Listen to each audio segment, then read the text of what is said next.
Welcome back to Mima's Place, y'all. Another Easter project that I had that I thought I'd do for the kids is a little booklet. So they're already receiving a lot of candy, probably through the Easter eggs and the activities that your city may have or your church may have. And I wanted to add a little bit something different to put in their baskets or to give to them as a Sunday school project. So I created this one. Now this is just a coloring book. It's nothing new. There are many on the YouTube sites and on Pinterest. But I created this one and I just called it The King's Kid. It's an activity coloring book.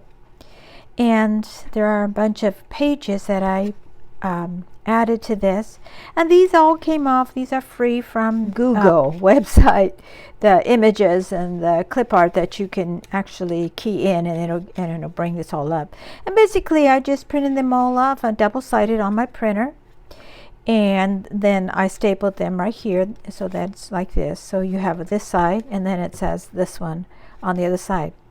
But I wanted to do something else, and I did kind of a crazy thing. And that's this one. So I created one that really wasn't, that was Easter as well, but anytime you want to put it in a basket and this one is more for Sunday school, but this one you can use outside of it too.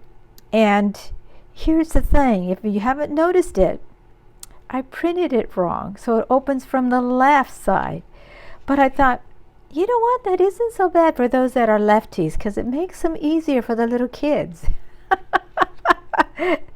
So I just left it as it was because I just thought it was a little funny, and I thought, well, maybe somebody could really use it too.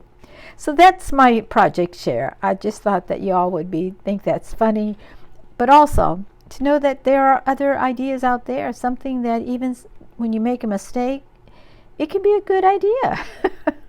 All right, y'all, you have a blessed day. Thank you for stopping by. I hope you'll like and subscribe and you'll share. All right. Until the next one. Bye-bye.